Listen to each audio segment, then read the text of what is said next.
يا صباح الهنا وصباح المنى وصباح السعادة على كل حبايبي اللي حبوني من غير ما يشوفوني. ممكن أطلب منكم سؤال، طلب واحد صغنون؟ ممكن يا بنات كل الفيديوهات اللي عندي اللي انتوا حطيتوا عليها لايكات تفتحوها لمدة دقيقة وترجعوا تقفلوها تاني؟ الفيديوهات اللي في القناة كلها، معلش هي مش هتاخد منك 10 دقايق، بس انا بتاخد مني الشغل ده كله بياخد مني اكتر من 3 ساعات عشان اطلع لكم الفيديو وانتقد كل كلمة بتقولها واجيب اللي ضدها.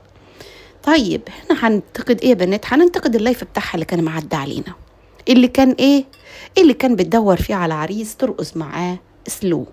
الله يا ستي، ما انت كنت بتقولي خلاص انا بطلت اتجوز وماليش ومش عايزه رجاله في حياتي. طب تعالوا نسمع ولا اقول لكم استنوا انا جاي؟ مش منك يا ست الكل، ان شاء الله الاقي الراجل ده. عندي امل الاقيه، عندي امل الاقيه وبحلم بقى ارقص معاه سلو في فرحنا. بس نرقص سلو على اغنية ايه؟ ضميني وانسي الدنيا، ضميني وانسي الناس، انا وانتي هنبقى في ثانية من غير الإحساس. ضميني ضمي الله. إن شاء الله بإذن الله ألاقي ابن الحلال وأرقص مع أرقص معاه سلو. ايه يا ولية؟ الولية يا نهار اسود، الولية هتموت يا ولاده، عايزة تتجوز. الولية بتتجوز على نفسها في اللايفات يا بنات، وكل يوم تنتقد نفسها بنفسها.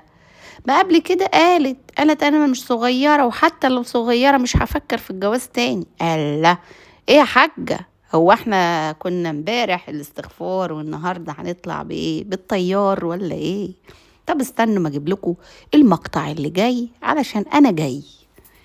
أمل ألاقيه، عندي أمل ألاقيه وبحلم بقى. أنا لسه صغيرة ولا حاجة، ولو كنت صغيرة عمري ما هفكر تاني بجواز. خلاص أنا عايشة أنا مش هعيش قد اللي عشته، والحبة لو كان ليا حبة فاضلين لي في العمر عايزة أعيشهم في أمن وأمان وراحة بال وصحة جيدة، لأن الجوازة دي جابت لي كل الأمراض اللي في الدنيا. الكتل الدهنية دخلت في كل حتة في جسمي، دخلت في صدري، دخلت في الرحم، دخلت في حتت تحت باطي. الكتل دهنية من الزعل كله طلع عندي على هيئة كتل دهنية. يا ولية يا ولية، ده انت لسه طالعة من فيديو معين صغير وانت بتاكلي وبتقولي المرض من عند ربنا مش من عند العبد، ودلوقتي لزقت المرض والدنيا اللي عندك كلها بسبب الجواز. يا ولية تقل في نفسك يا ولية. انا اجيب لكم المقطع علشان انا جاي، ركزوا في اللي جاي. في الفيديو بتقولي للقلعة خربت بيتها عليا، أنا خربت بيت مغتربة وجبت لها الأمراض ودمرت لها نفسيتها. مش عارف مين يا فراولة اللي قالك إن القرعة عملت فيها الحاجات دي كلها يا حبيبتي. القرعة هي تقدر تجيب لي المرض ده يا حبيبتي يا فراولة من عند ربنا، تمام؟ أما القرعة خربت بيتي ودمرتني وحطمتني والكلام اللي بتقولي ده، ولا لا يا فراولة؟ بصراحة أنا سمعت الحتة دي. مين اللي حاسدك يا نقة؟ ومين اللي في الخمسينيات زيك؟ ومين اللي عندهم خدم وحشم؟ ما تركزوا يا بنات، اقول لكم انا مين تتكلم على مين. اقول لكم تتكلم على ام بدر، لان هي الوحيده اللي راحت لام بدر وهي اللي عندها الخدم والحشم. وقال ايه؟ الست ام بدر سنها من سن فنادق، وهي بتتكلم كده وبتدينا درس في الحسد، افتكر عليها ام بدر. ناس حاسدني على حياتي، مع اني كل اللي حاسدني ستات زيي في الخمسينات، معرف وعايشين احسن مني واغنى مني وبياكلوا ويشربوا احسن مني وعندهم خدم وحشم، وقاعدين يدفعوا بس الناس غيرانين مني عشان الناس يطلعوا مثلا يستفزوني او يشتموني. فمش عارفه الناس دي غيرانه مني ليه، غيرانين على حياتي البسيطه دي ليه، غيرانين على حته البيت اللي انا عايشه فيه في فرنسا زي ما يكون ما فيش حد غيري عنده بيت. مفيش محتوى، فقلت ما اشتغل على مبادرة ما تدفعش فيكي فلس، مش ريال، فلس مش تدفعوا فيكي. زي ما طلعت على ابنها ان هو جاي رايح لفيروز عشان يشاركها في شنط ماركات ويشتغل معاها. هو انت شكلك ما شفتيش نفسك انت واولادك وشفتي مبادرة وعشتها؟ سيبك من التلميحات دي. بحبك، لكن احب خفة دمك، مش مشكلة، المهم تحبي حاجة فيا. خفة دمي، تحبي شكلي، تحبي طرحتي، تحبي هدومي، المهم تحبي حاجة فيا. انتي مالك. وهنا انا جايبه لكم المقطع ده والحته اللي جايه دي عشان تسمعوا ان المسج بتاع التليفون اللي قدامها مش هو المسج اللي جا له حد معاها ساكن معاها في البيت، رغم انها قامت فتحت لشنى، وصوت الباب اللي فتحته لشنى بتاع البلكونه غير صوت الباب لما اجت قعدت تاني وصوت الباب عمل موزيك. طب انت جايه لنا بايه؟ طب ما احنا مش شايفين حاجه مهمه. لا، جايالكوا بالفيلم الهندي اللي عملته هي وبيل. فاطمه، مش اسمها بيل. خلاص كده، ودي اول معلومه مع اني قلتها قبل كده. عاملين فيلم هندي هجيبهم لكم بالصوت والصوره.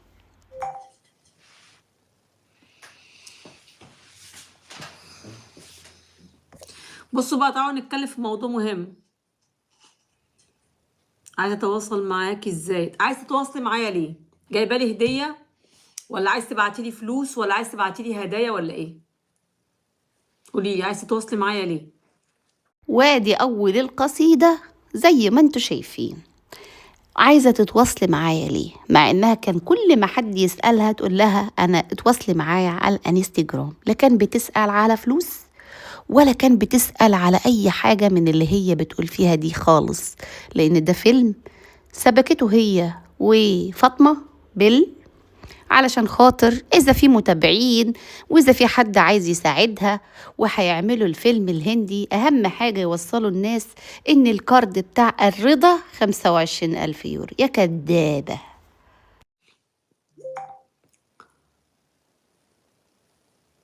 سمعتوا رنة المسج اللي يجت جنبها؟ طب ما سمعتوش صوت الغوايش؟ الله أعلم بقى. ركزوا بس انتوا في الصوت اللي جنبها عشان هي وهي بتشرب العصير بتدب وعلى الترابيزة دب.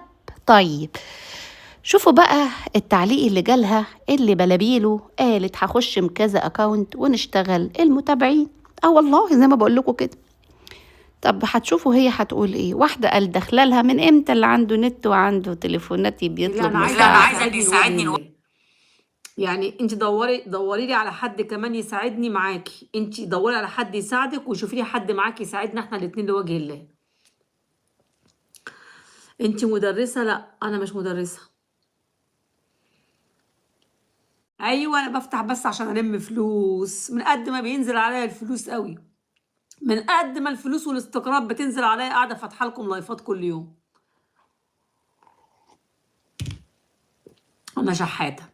انا شحاتة وبموت في الشحاتة.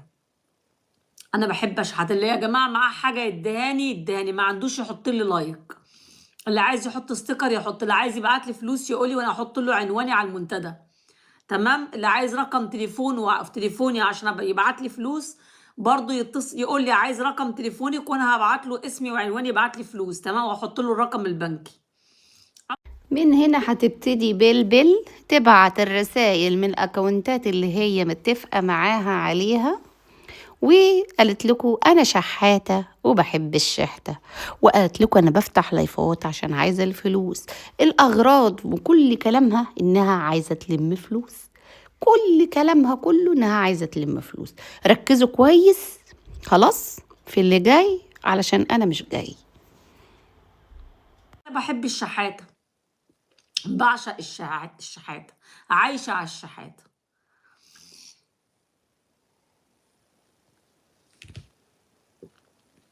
احنا كلنا على فكرة اللي في اللايف كلنا محتاجين فلوس، مع اللي في اللايف دول كمان كلهم محتاجين فلوس. دخلت لايف بالغلط. ليه يا بت بتاعين مصر شحتوا منك قبل كده يا بت يا شحاته؟ انت يا بت ركزي كده كويس علشان خاطر اسلوبك هيخليني اتقلب عليكي عفريت. فاهمه ولا مش فاهمه يا معفنه يا متسوله يا شحاته اللايك؟ يخرب بيتك، يخرب بيتك بتشحتي لايك يا معفنه يا جربوعه. واخده بالك انت معفنه وجربوعه. ركزتي في الكلام عشان تطلعي واحدة برضو زيك خدامة، فانتوا الاتنين زي بعض. اوكي؟ مصر ستوب يا الناس رحمة. ظروفها صعبة دلوقتي في مصر، يعملوا ايه طيب؟ لو في داعمين ممكن يستغلوهم ويدفعوا لهم قرشين، خليهم يسترزقوا. نعمل ايه طيب؟ خليهم ايه يا اختي يسترزقوا؟ ليه؟ هم زيك يا بت طالعين في اللايفات كل شويه ويقولوا احنا شحاتين وانا عايزه استيكرات، ومطلعه بلابيل وتعمل فيلم هندي في اللايف علشان خاطر الناس تدعمك، وعملت فيلم هندي كبير عشان تدبسي رضا وتقولي ان هو عليه قرض ب20,000 يورو و5 فوايد. الله يا بت، ده انت سايبالك 4 سنين يا بت وانت اللي حاسباهم يا بت. قلت عشت معاه 5 و3، يبقى لكي 3 سنين او 4 سنين سايبين بعض. يخرب بيتك. والكارد ما بينهزش خالص، ال25 دول ما نهزش فيهم شعرة. طب الحال يا اختي صعب شوية في مصر، بتدي اخواتك يا بت، بتنزلي لهم يا بت فلوس ولا حاجة؟ كلنا شحاتين والحمد لله.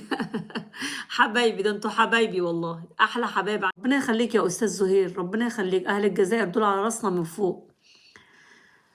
ومن هنا لقيت الأستاذ زهير بيكتب لها، فخلاص انشكحت بقى وهتبتدي تشتغل على الأستاذ زهير. طب اسمعوا بودانكوا وشوفوا بعينيكوا، عرس يا بوي طخوا بس ما تموتوش يا بوي. ما تتصوروش احساس الوحده صعب قد ايه لو ما كنتوش انتوا موجودين معايا. انتوا اللي بتقووني، انتوا اللي بتدوني الطاقه ان انا اكمل. يعني بتشجعوني على فيديوهات الروتين، بتقولي صور لنا، احنا حبينا الروتين، فبتشجعوني ان اقوم اشتغل واصور.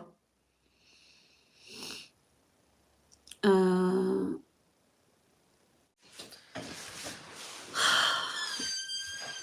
مش عارفه النضاره دي، ايوه كنت عايزه انضفها عشان اشوف بقى بيها.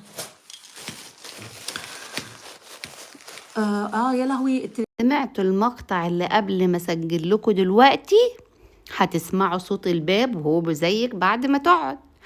بس جبت لكم المقطع التاني اللي هو قامت فتحت لشنفي، وهتسمعوا صوت البلكونة، وبعد كده وقت ما تقعد هتلاقوا الباب بزيك، يعني الباب بيتفتح.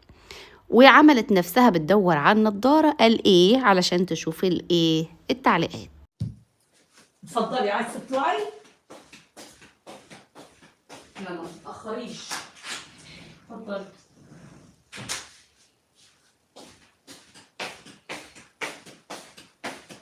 وانت يا رمسيس بقى خلاص. مش عارفه النضاره دي، ايوه كنت عايزه انضفها عشان اشوف بقى بيها. يا لهوي. اخدتوا بالكوا من الحركات ومن الاسلوب اللي جنبها وفي تخبيط حواليها؟ ولما قالت ده خلاص انت بقى يا رمسيس خلاص، يعني الكلام لمين؟ للي قاعد جنبها.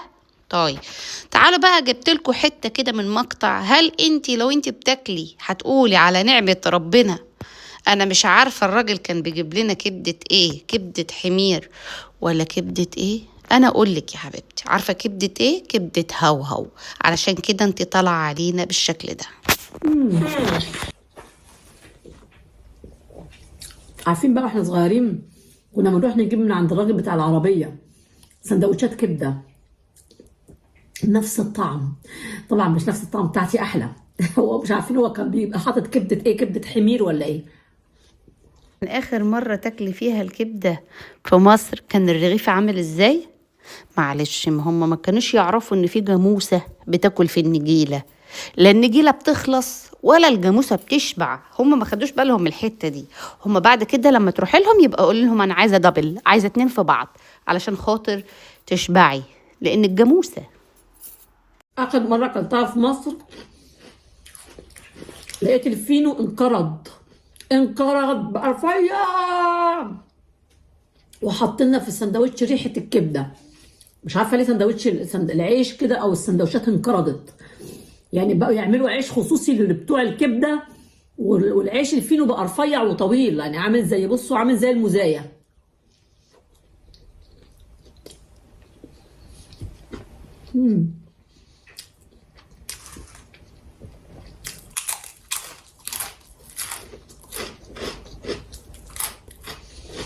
اللي ما بيحبش محتوى الاكل يطلع يقعدوا يتفرجوا عليا، يتفرجوا ويعملوا لي مشاهده بس ما تتكلموش. انا باكل كده. فاكرين ان انتوا هتقرفوني في المحتوى عشان ما اعملوش شيء؟ لا، ده انا هعمله واعمله واعمله غصب عنكم، محدش يقدر يوقفني عن حاجه عايزه اعملها. تمام. الصراحة في الكلمتين الآخر اللي مفيش حد يقدر يوقفك عن حاجة بدك تعمليها، الشهادة لله يا أختي. هو ده اللي احنا شايفينه. لا عندك كرامة ولا تربية ولا أهل ولا ناس ولا بتتكسفي. أقسم بآيات الله ما شفت واحدة في طريقتك، وعلني على الجمهورية. مش جمهورية بس، ده انت على الملأ، وده بقى شهادة مني أنا. هنا يا بنات هسيب لكم المقطع النهائي، واقول لكم ما تنسونيش في اللايك والاشتراك ونفعل زر الجرس عشان نبقى كده ناس غالية وناس حلوة. ويا ريت يا حبايبي تباركولي في التعليقات ان القناة فعلتها.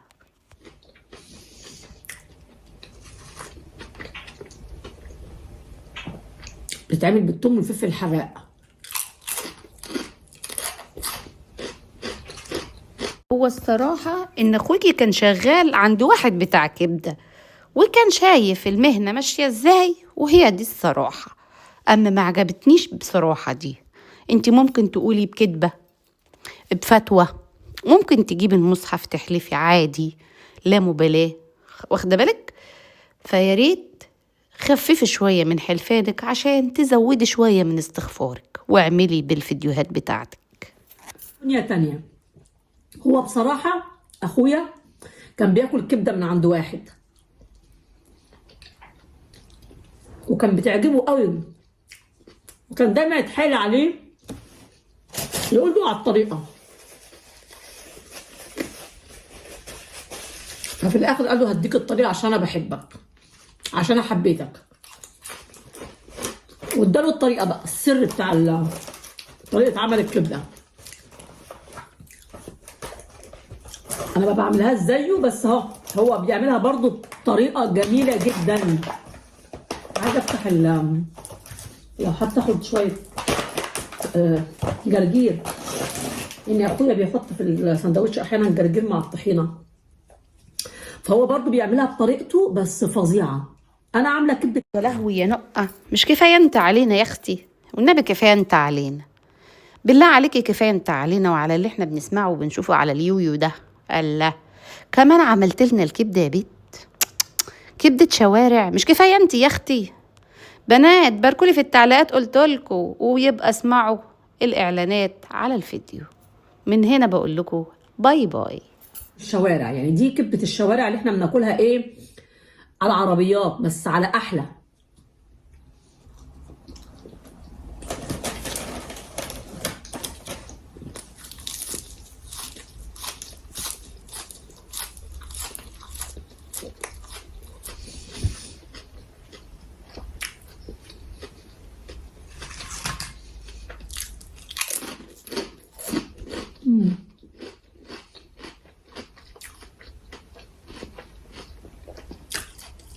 قد ايه الواحد مستمتع والله يا جماعه. كنت فعلا وانا صغيره بروح اجيب من عند واحد عند عربيه، كان شنبه كبير كده كده، انا فاكراه لحد دلوقتي يعني، متذكره شكله. كان عنده شنب كبير بس ما كانش عنده لحيه.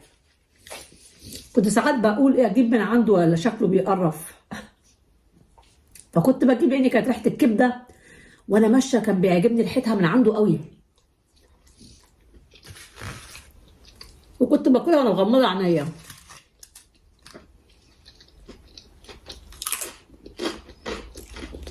كان عنده صاغه كبيره كده في عربيه، يحط الزيت وكان يرمي الكبده كده مع الفلفل والثوم.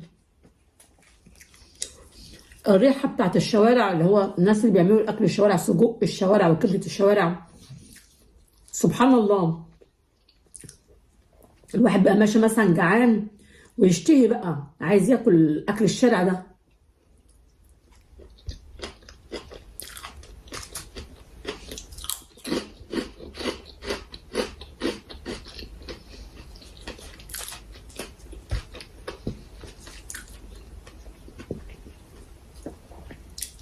فظيعة يا جماعة، فظيعة والنبي، فظيعة بجد.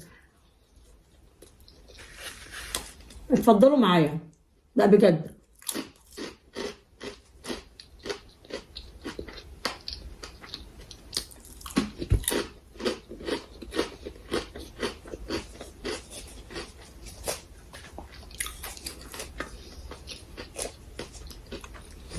انا بدور على الفلفل الحراق، مع ان الشطة مش حلوة قوي، بس وحشتني من وقت للتاني كده. مش عايزة حاجة تبقى كلها كئيبة، وكمان هتحرم من الحاجات اللي بحب اكلها. انا باكل مرة كل فترة شوية فلفل حراق، مش مشكلة.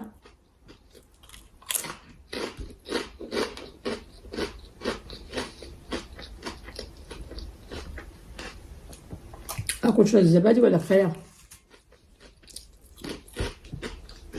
انا كنت فاتحاها اصلا من امبارح بتعشى بيها، ما كملتهاش.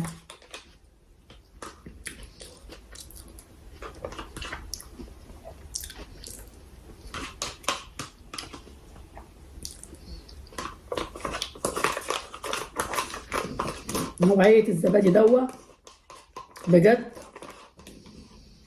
من احلى الزبادي اللي دقته في حياتي والله.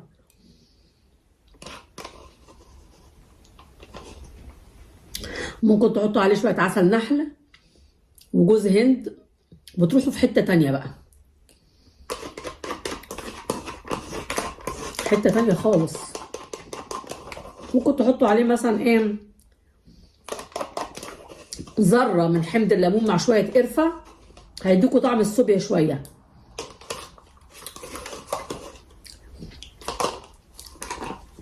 انا خلاص كده هاكل لي لقمة تاني، وخلاص كده هوقف اكل، كفاية قوي، ما اقدرش كمان اكل الطاسة كلها. انا حبيتها كده واكلها كده معاكم وهي سخنة بالفلفل الحراق بصراحة. كده كفاية.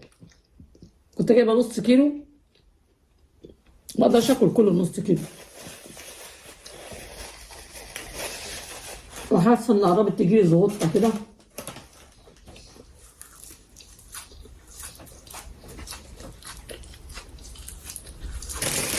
الحمد لله يا رب.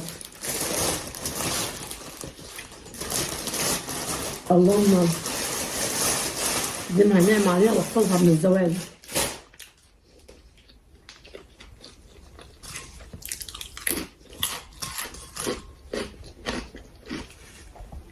شايفين حتى الشيبس ما كترتش فيه.